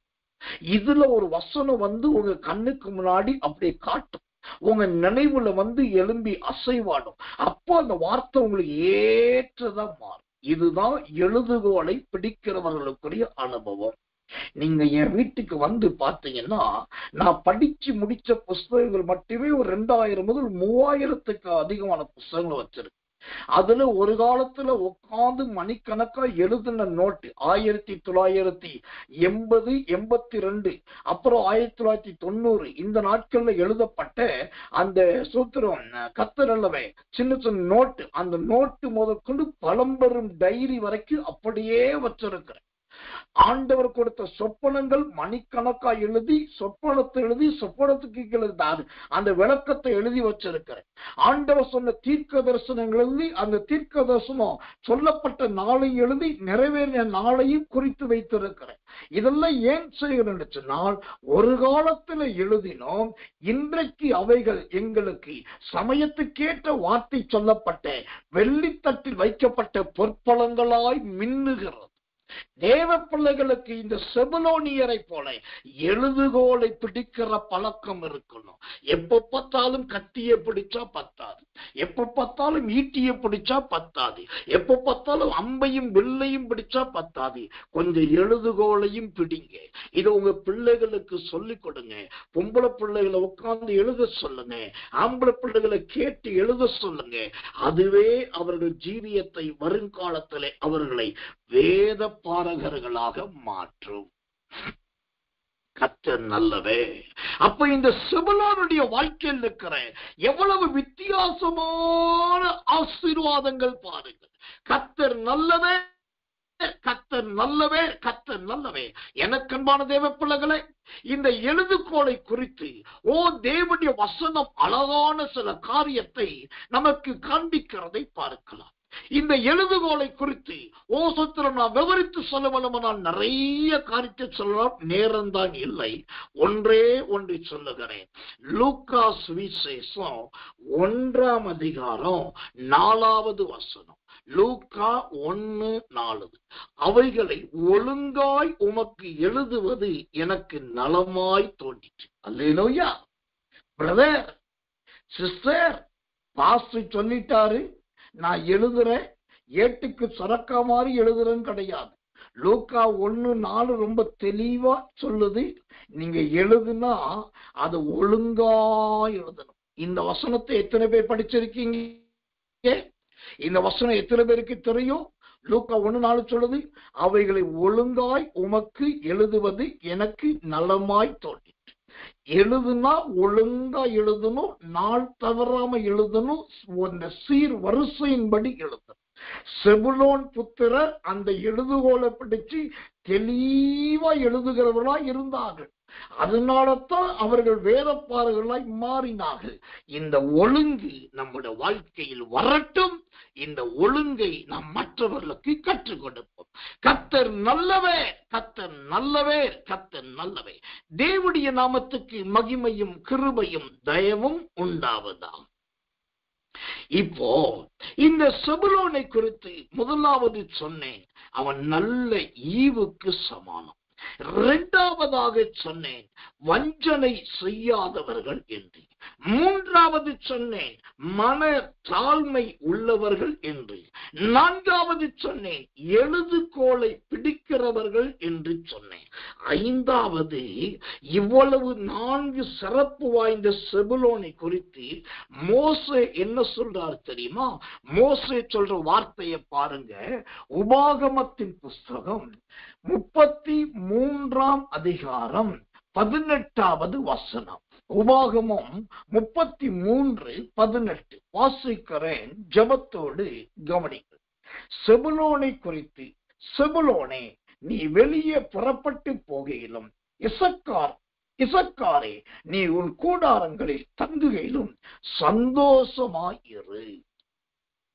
மோசே இந்த சத்திரம் ஒவ்வொரு கோத்திரமாய் ஆசீர்வதித்துக் கொண்டு வரும்போது செபுலோனின் கோத்திரத்தை குறித்து சொல்லும் போது அவர் சொல்லுகிறார், ஓ நீ சந்தோஷமாய் இரு. இந்த வார்த்தை எத்தனை பேருக்கு புரியுதுன்னு தெரியல. கொஞ்சம் புரியுற மாதிரி நான் சொல்றேன், நல்லா கேளுங்க. நீ சந்தோஷமா இரு என்று சொன்னால் என்ன அர்த்தம்? கர்த்தர் நல்லவே. எப்ப பார்த்தாலும் நீ வேத பாரகனா மாறணும்னு ஆசைப்படுற, எப்ப பார்த்தாலும் எழுதுகோலை பிடிக்கணும்னு ஆசைப்படுற, எப்ப பார்த்தாலும் நீ மனம தாழ்மையா இருக்கணும்னு ஆசைப்படுற, எப்ப பார்த்தாலும் நல்ல ஈவை கொடுக்கணும்னு ஆசைப்படுற. இது எல்லாம் உன்னுடைய நல்ல பழக்கம்தான். ஆனாலும் இவைகளை மட்டும் நீ நாடாமல் நீ சந்தோஷமாகவும் இருக்க வேண்டும். அப்படி என்றால் என்ன அர்த்தம்? இங்க ஒரு பெரிய ரகசியத்தை சொல்லுகிறேன். இதன் தேவனுடைய நீதியை நடப்பிக்க விரும்புகிறவர்களும் தேவனுடைய சித்தத்தை செயல்படுத்த விரும்புகிறவர்களும் எல்லா நாளும் அதை மட்டுமே தேடுகிற நாடுகிறவர்களாய் இருப்பார்களே ஒழிய தன்னுடைய சந்தோஷத்தை பெரிய சந்தோஷமாய் கருதவே மாட்டார். அப்போ இந்த செபுலோன் எப்ப பார்த்தாலும் நல்ல ஈவை நினைக்கிறான், வஞ்சனை செய்யாமல் ஜீவிக்கிறதை நினைக்கிறான், மன தாழ்மையா இருக்கிறதை நினைக்கிறான், எழுதுகோலை பிடிக்கிறதை நினைக்கிறான், வேதப்பாரகனாய் மாறுகிறதை நினைக்கிறான். இதெல்லாம் பார்க்கிற மோசே சொல்றாரு, எப்பா இதெல்லாம் கரெக்ட் தான், ஆனா நீ கொஞ்சம் சந்தோஷமா இரு என்று ஆலோசனை கொடுக்கிறார். அப்படி என்றால் என்ன அர்த்தம்? அவன் தன் சந்தோஷமா இருக்கிறதை கூட நினைக்காமல் நற்கிரியைகளை செய்கிற மனுஷனாய் இருக்கிறதை பார்க்கிறோம். அதைத்தான் இந்த சந்தோஷத்தை குறித்து வேதத்தில் அழகான ஒரு வசனம் இருக்கிறது. 1 தெசலோனிக்கேயர் புஸ்தகம் 5ஆம் அதிகாரம் 16வது வசனம். 1 தெசலோனிக்கேயர் 5:16 சொல்லுது, எப்பொழுதும் சந்தோஷமா இருங்கள், எப்பொழுதும் சந்தோஷமா இருங்க. இந்த வசனத்தை எடுத்துக்கிட்டு எப்போது சந்தோஷமா இருக்க சொல்லிட்டாரு சொல்லி புகை வண்டி உடுறவங்களா மாறிடக்கூடாது. எப்போது சந்தோஷமா இருங்கன்னா என்ன அர்த்தம் தெரியுமா? எப்படி சந்தோஷமா இருக்கணும்? பிலிப்பியர் 4:4 சொல்லுது, கர்த்தருக்குள் எப்பொழுதும் சந்தோஷமா நீங்க சந்தோஷமா இருக்கணும். அடுத்தவர்களை கெடுத்து வருகிற சந்தோஷம் அல்ல, உங்க ஆத்துமாவை கரைப்படுத்துகிறதுனால் வருகிற சந்தோஷம் அல்ல, மற்றவர்களுக்கு இடரை உண்டாக்குவதனால் வருகிற சந்தோஷம் அல்ல.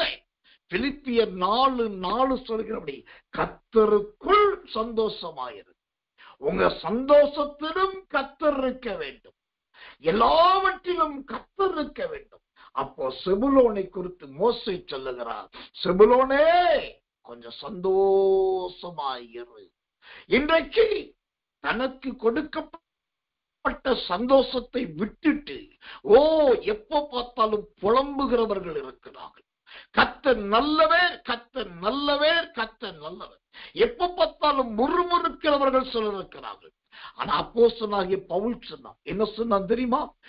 என்னுடைய சந்தோஷம் உங்க எல்லாருக்கும் சந்தோஷமா இருக்கும் என்று நான் நம்பிக்கையா இருக்கிறேன். அவர் சொல்றாரு, எனக்குள் இருக்கிற சந்தோஷம் உங்க எல்லாருக்கும் இருக்கும் நான் நம்புறேன். 2 கொரிந்தியர் புஸ்தகம் 2ஆம் அதிகாரம் 3வது வசனம். 2 கொரிந்தியர் 2:3. என்னுடைய சந்தோஷம் உங்க எல்லாருக்கும் சந்தோஷமா இருக்கும் என்று நான் உங்கள் எல்லாரையும் பற்றி நம்பிக்கை உள்ளவனாய் இருக்கிறேன். அல்லேலூயா. இன்றைக்கு ராத்திரியிலே எல்லாரும் அறிந்து கொள்ள வேண்டிய ஒரு சத்தியம் இந்த செபுலோனுடைய வாழ்க்கையிலிருந்து என்னன்னாக்கா, நல்லா தெரிந்து கொள்ளும் இந்த சத்தியத்தை. நீங்க இருக்கிற இடத்துல நீங்களும் சந்தோஷமா இருக்கணும், உங்கள் நிமித்தம் மற்றவங்களும் சந்தோஷமா இருக்கணும். உடைஞ்சு போன வாழ்க்கலாக்குல முள்ளு தலைக்கீழால அந்தரத்துல தொங்குற மாதிரி முகம் தொங்க கூடாது. ஆத்தாங்கரையில எப்பயாவது கிடைக்கிற மீனுக்காக ஒத்த கால்ல கொக்கு நிக்கிற மாதிரி பிடிச்ச புடியில ஒத்த கால்ல நிக்க கூடாது. முள்ளுள்ள பட்ட சேலை மாதிரி அங்கேயும் இங்கேயும் தாறுமாற கிழிஞ்சிட்டு இருக்க கூடாது. எல்லா நேரத்திலும் சோத்திரம் நான் பார்வோன போலதான் இருப்பேன்னு சொல்லி முகத்தை மாத்திட்டு இருக்க கூடாது. காயின போல வாழக்கூடாது. நீங்க செபுலோன் என்று சொன்னால் செபுலோனின் செபுலோனுடைய வம்சத்தை சேர்ந்தவர் என்று சொன்னால் சந்தோஷமாய் இருங்கள் என்று மோசே சொல்லுகிறார். அந்த சந்தோஷத்தில் எப்போதும் சந்தோஷமாய் இருங்கள் என்று பவுல் சொல்லுகிறார். அந்த எப்போதும் இருக்கிற சந்தோஷம் கர்த்தருக்குள்ளான சந்தோஷமா இருக்கட்டும் சொல்றார். அது மாத்திரமல்ல, 4வதா பவுல் சொல்றாரு, எனக்குள் இருக்கிற சந்தோஷம் உங்களுக்குள்ளும் இருக்கும் என்று நம்பிக்கையாயிருக்கிறேன். அப்ப யோசிங்க, உங்க வீட்டிலே நீங்க சந்தோஷமா தான் இருக்கீங்களா? உங்க கூட இருக்கிற உங்க புருஷனை, உங்க மனைவியே, உங்க மகனை, உங்க மகளை, மருமகளை சந்தோஷமா வச்சிருக்கீங்களா? உங்க நிமித்தமா உங்க வீட்டுல உங்க பக்கத்திற்கு எல்லாரும் சந்தோஷமா இருக்காங்களா பாரு. வாயை திறந்து பேசுறது கிடையாது. சுத்திரம் இங்கிட்டு திரும்பினா அங்கிட்டு திரும்பிக்கிறது, இப்படி கேட்டா அப்படி சொல்றது. சுத்திரம் கர்த்தர் நல்லவன். ரயில் பயணம் அப்படின்னா தண்டவாளத்துல போற மாதிரி இருக்கணும். தண்டவாளத்துல போற ட்ரெயின் எப்படி இருக்கும்? ஒரே சீரா இருக்கும்.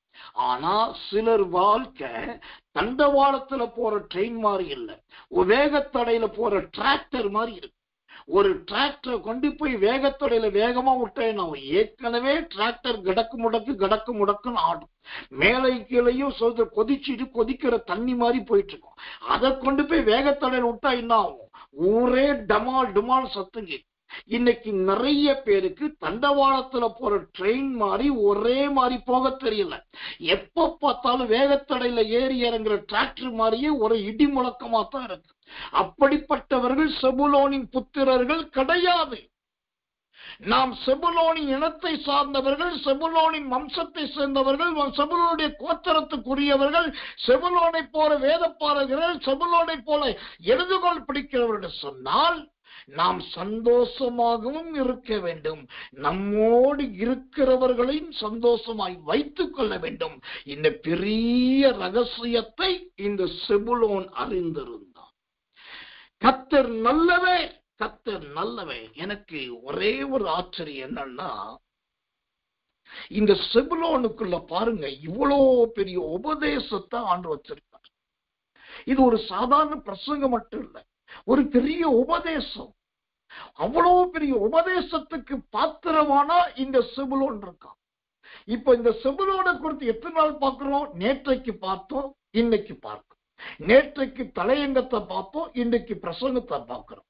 2 நாள் பார்த்ததுக்கு தோண்ட தங்கமும் பொண்ணுமோ வருது அப்படின்னா, இன்னும் டெய்லி செபுலோனை குறித்து பார்க்கணும் அப்படின்னா இன்னும் சமுத்திரத்தின் ஆழத்துக்கு போன மாதிரி இருக்கும். அப்ப இது எதுக்காக இதை சொல்லுகிறேன்? ஒரு தேவ பிள்ளையுடைய இருதயம் இப்படிப்பட்ட செபுலோனை போல பொக்கிஷங்கள் நிறைந்ததா இருக்க, செபுலோனை போல நற்சாட்சிகள் நிறைந்ததா இருக்க வேண்டும், செபுலோனை போல நற்கிரியைகள் நிறைந்ததா இருக்க வேண்டும், செபுலோனை போல நல் ஜீவியம் நிறைந்ததா இருக்க வேண்டும். செபுலோனுடைய வாழ்க்கை இன்றைக்கு நம் எல்லாருக்கும் பாடமா இருக்கிறதை போல நாம் அநேகருக்கு பாடம் கற்றுக் கொடுக்கிறவர்களா இருக்க வேண்டும். கர்த்தர் நல்லவே, கர்த்தர் நல்லவே, கர்த்தர் நல்லவே, கர்த்தர் நல்லவே. எனக்கன்பான தெய்வ பிள்ளைகளே, இப்போ இந்த செபுலோனை குறித்து 5 காரியத்தை சொன்னேன். கடைசியாய் ஒரே ஒரு வார்த்தையை இந்த செபுலோனை குறித்து நல்வார்த்தை, ஒரு நல்ல வார்த்தையை உங்களுக்கு சொல்லி முடிக்கும்படி கர்த்தருக்குள் பிரயாசப்படுகிறேன். 1 நாளாகமத்தின் புஸ்தகம் 12ஆம் அதிகாரம் 40வது வசனம். 1 நாளாகமம் 12ஆம் அதிகாரம் 40வது வசனம். இசக்கார், செபுலோன், நப்தலியின் எல்லை மட்டும் அவர்களுக்கு சமீபமாய் இருந்தவர்களும் கழுதைகள் மேலும் ஒட்டகங்கள் மேலும் கோவேறு கழுதைகள் மேலும் மாடுகள் மேலும் தின்பண்டங்களாகிய மா, அத்திப்பழ அடைகள், வற்றலான திராட்சை பழங்கள், திராட்சரசம், எண்ணெய், ஆடு மாடுகள் ஆகிய இவைகளை சுதந்திரம் வேண்டிய மட்டும் ஏற்றுக்கொண்டு வந்தார்கள். இஸ்ரவேலிலே மகிழ்ச்சி உண்டாயிற்று. அல்லேலூயா. இப்போ இந்த செபுலோனை குறித்து இந்த 1 நாளாகவும் 12ஆம் அதிகாரம் 40ஆம் வசனம் சொல்லுகிறது, செபுலோன் நிமித்தமாக இஸ்ரவேலிலே மகிழ்ச்சி உண்டாயிற்று. இந்த செபுலோன் இஸ்ரவேலுக்கு கொடுத்த மகிழ்ச்சி எப்படிப்பட்ட மகிழ்ச்சி தெரியுமா? 7 விதமான பொருள் நிறைந்த மகிழ்ச்சி கொடுத்தான். 7 பொருட்களை கொண்டு மகிழ்ச்சி. அந்த 7 பொருட்கள் என்ன? நம்பர் 1 மா, அதாவது மாங்காய் அல்லது மாம்பழம். நம்பர் 2 அத்தி பழ அடைகள். நம்பர் 3 வற்றலான திராட்சை பழங்கள். நம்பர் 4 திராட்சை ரசம். நம்பர் 5 எண்ணெய். நம்பர் 6 ஆடு. நம்பர் 7 மாடுகள். இந்த 7ஐயும் கொண்டு வந்து கொடுத்த உடனே கர்த்தர் நல்லவே, இஸ்ரவேலுக்குள் மகிழ்ச்சி உண்டாயிற்று. எனக்கன்பானவர்களே, செபுலோன் என்கிறவன் யுத்தம் பண்றவன், செபுலோன் என்கிறவன் யுத்தத்தை பழகிறவன் மட்டும் இல்லைங்க, இந்த 7 விதமான பலன் கொடுக்கிறவன் தான் செபுலோன். இந்த செபுலோனுக்குள் இந்த 7 பலன்கள் இருந்தது. கொஞ்சம் கவனிங்க. இன்றைக்கு பணம் வாங்குகிறவர்கள் இருக்கிறார்கள், ஆனா பலன் கொடுக்கிறவர்கள் இல்லை. செய்தியை கேட்கிறோம், பிரசங்கத்தை கேட்கிறோம், உபதேசத்தை கேட்கிறோம், ஜெபத்துக்கு போறோம், கூட்டத்தை அட்டன் பண்றோம். ஆனா என்னையா பலன் கொடுக்கிறேன்னா, அன்றைக்கு இருந்த மாதிரியே தான் இன்றைக்கு இருக்கிறோம், இன்றைக்கு இருக்கிற மாதிரியே நாளைக்கு இருக்கிறோம். இது ஆசீர்வாதம் கிடையாது. ஆனா செபுலோன் 7 விதமான பலன்களை கொடுக்கிறவனா இருக்கிறான். அதை ரொம்ப பிடிச்சு என்ன தெரியுமா? மா என்று சொல்லப்படுகிற வார்த்தை. மா என்பது ஒத்த எழுத்து வார்த்தை. ஒத்த எழுத்து வார்த்தையில் ஆரம்பிச்சு வற்றலான திராட்சை பழ அடைன்னு சொல்லி பெரிய வார்த்தை வரைக்கும் உள்ள ஆசீர்வாதங்கள். இதுதாங்க செபுலோனுடைய ஆசீர்வாதங்கள். இந்த செபுலோனுக்குள் காணப்பட்ட 7 விதமான பிரதி பலன்கள் உங்களுக்கு உண்டாவதாகி சங்கீதம் 85:12 சொல்லுகிறது, கர்த்தர் நன்மையானதை தருவா, நம்முடைய தேசமும் தன் பலனை கொடுக்கும். ஆம், இந்த செபுலோன் இருந்த தேசம் நல்ல பலன் கொடுக்கிற தேசமாய் மாறினது. அது 7 விதமான பலன்களை கொடுத்தது. நல்ல மா கொடுத்தது, அத்திப்பழ அடைகள் கொடுத்தது, வற்றலான திராட்சை பழங்கள் கொடுத்தது, திராட்சை ரசம் கொடுத்தது, எண்ணெயை கொடுத்தது, ஆடுகளை கொடுத்தது, மாடுகளை கொடுத்தது. இது எல்லாவற்றை விட 8வது ஒண்ணு கொடுத்தான் பாருங்க, அதுதான் மகிழ்ச்சி. 8 விதமான ஆசீர்வாதத்தை இந்த செபுலோன் கொடுத்தா நம்முடைய ஜீவியத்தையும் இந்த செபுலோனை போல மாற்றுவாராக. கடைசியாய் ரொம்ப தாழ்மையோடு ஒரு வேண்டுகோளை சொல்லி நான் முடிக்கிறேன். இந்த செய்தியை எத்தனை பேர் முழுமையா கேட்டீங்க என்று எனக்கு தெரியாது. நீங்க முழுசா கேட்டிருந்தாலும் அரைக்குறையா கேட்டிருந்தாலும் தயவு செய்து மீண்டும் ஒரு விசை யூடியூபிலும் வாட்ஸ்அப் குரூப்பிலும் வருகிற ஆடியோ லிங்க் போட்டு கொஞ்சம் கவனமா திரும்ப கேட்டு அவைகளை வைத்து ஸ்தோத்திரம் பண்ணி பாருங்க. இந்த செபுலோனின் ஆசீர்வாதங்கள் இன்னும் அவங்க வாழ்க்கையில் உண்டாகும். 7 ஆசீர்வாதங்கள் என்று சொன்னேன். அதுல 6 ஆசீர்வாதங்களை இன்றைக்கு உங்களுக்கு சொல்லும்படி தேவன் உதவி செய்திருக்கிறார். இந்த 6 கிருபையும் உங்க வாழ்க்கையில் ஆம் என்றும் ஆமேன் என்றும் நடப்பதாக. கண்களை மூடி ஒப்பு கொடுத்து எல்லாரும் கர்த்தரை ஸ்தோத்திரம் பண்ணுவோம். நாம் ஜெபிப்போம். அன்புள்ள நல்ல பரமபிதாவே, நல்ல அருமையான இந்த சாயங்காலம் கடந்த ராத்திரி வேலைக்காக நன்றியோடு உம்மை துதிக்கிறோம், ஸ்தோத்திரிக்கிறோம். பிதாவே, உடைய பெரிதான கிருபையினாலும் இரக்கத்தினாலும் முடிசூட்டி யோசேப்பின் குடும்பம் என்ற தலைப்பிலே தொடர்ந்து பலரை பார்க்க செய்து வருகிறீர். அதற்காக ஸ்தோத்திரம். அந்த வரிசையிலே நேற்றைக்கும் இன்றைக்கும் செபுலோனை குறித்த நிறைய சத்தியங்களும் நிறைய வெளிப்பாடுகளும் நல்ல வேத வாக்கியங்களின் ஆழங்களையும் எங்களுக்கு உபதேசித்ததற்காக ஸ்தோத்திரம். இன்றைக்கு செபுலோனின் ஆசீர்வாதங்கள் என்று சொல்லி 6 காரியங்களை கர்த்தர் சொல்லி இருக்கிறீர். இது அப்படியே உடைய பிள்ளைகள் வாழ்க்கை நடக்கட்டும், நிறைவேறட்டும், சம்பவிக்கட்டும்.